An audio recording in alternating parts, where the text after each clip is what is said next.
Hi friends, இன்றைக்கி சின்னதாக ஒரு டிப்ஸு கொண்டு வந்திருக்கேன். என்னென்னு பார்க்கலாமாங்க? மிளகு தக்காளி கீரை இருக்குல்ல, அது பொறிச்சு எங்கள் வீட்டுக்கு பக்கத்தில் செடி போட்டிருந்தோம் கொஞ்சமாக. ஏன்னா கடைகள்லாம் கீரை வாங்கினோம்னா நிறையா மருந்து போட்டுறாங்களா, அது ஒரு மாதிரி ஸ்மெல் வருதான். அதனால் நாங்கள் கடையில் வாங்க மாட்டோம். எங்கள் வீட்டிலே கீரை பின்னாடி போட்டிருப்போம், மிளகு தக்காளி கீரை. நாங்கள் வாரத்தில் நல்லா கீரையெல்லாம் வாங்கி சாப்பிட்ருவோம். அதுலேயும் பார்த்திங்கன்னா இதில் பார்த்திங்கன்னா நிறையா நம்மளுக்கு வயிற்றுலலாம் நிறைய புண்ணு வருது பார்த்திங்களா. அதுக்கு எனக்கு தெரிஞ்ச சின்னதாக ஒரு டிப்ஸு சொல்கிறேன், பார்க்கலாமா? ஒரே ஒரு மிளகா எடுத்துக்கோங்க. கொஞ்சமாக ஒரு 10 ரூபா வரைக்கும் கற்றுருந்தோன்னா ஒரே ஒரு மிளகா. ஏன்னா வயிற்றில் அல்சரு, வாயிலெல்லாம் புண்ணெல்லாம் இருக்குல்ல, எதுவும் சாப்பிட முடியல, நெஞ்செல்லாம் ஏறிடு, இந்த மாதிரிலாம் இருக்குல்ல, அந்த மாதிரி இருந்தால் எடுத்துக்காங்க. ஒரே ஒரு வரமிளகா எடுத்துக்கங்க. வெங்காயம் ஒரு பெரிய வெங்காயம் ஒரு 2 இல்லைன்னா 3 எடுத்துக்கோங்க. எடுத்து நல்லா கீரை சின்ன சின்னதாக அரிஞ்சு நல்லா கொஞ்சமாக கடுகு எண்ணெய் ஊற்றி நல்லா வேக விட்டுருங்க.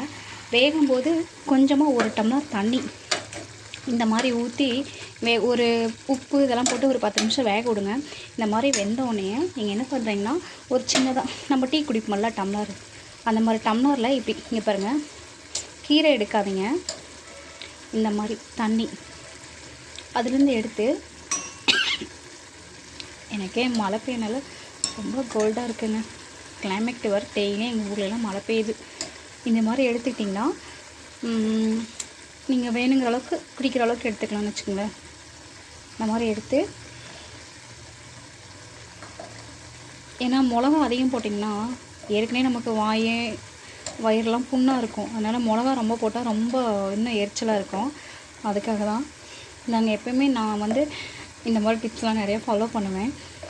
எப்படின்னா, எனக்கு அதிகமாக டீ சாப்பிட்டாலும் ரொம்ப நான் டீ பைத்தியமாச்சு. அதனால் ரொம்ப டீ சாப்பிடுவேனா, அதனால் ரொம்ப சீக்கிரமாக அல்சர் வந்துடும். அப்படி இருக்கிற டைமில் நான் என்ன பண்ணுவேன்னா, இந்த கீரைலாம் பொறிச்சு அம்மா பொறிச்சிட்டு வந்துடுவாங்க. பொறிச்சிட்டு வந்தோடனே நல்லா சின்ன சின்னதாக கட் பண்ணி நான் இந்த மாதிரி ட்ரை பண்ணி சாப்பிட்ருவோம். இந்த மாதிரி தண்ணி கொஞ்சம் அதிகமாக ஊற்றி இந்த மாதிரி எடுத்து வச்சு இங்கே பாருங்கள். ஓகே, எவ்வளோதான்.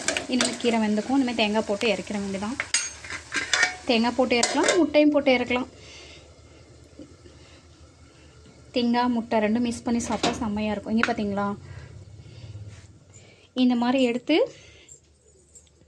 நல்லா கொஞ்சம் ஆற விட்டு நீங்கள் என்ன பண்ணுறீங்கன்னா, சில பேர்த்துக்கு கசப்பு பிடிக்காது.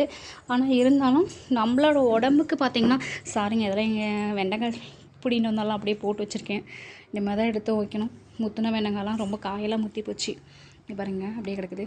இங்கே பார்த்திங்களா, இது என்ன பண்ணணும், கொஞ்சம் கொஞ்சமாக அப்படி, ஏன்னா மிளகா கம்மியாக போட்டிருக்கனால காரம் அதிகம் இருக்காது. இதை நம்ம வாரத்தில் 2 நாளைக்கு குடிச்சு பாருங்கள்.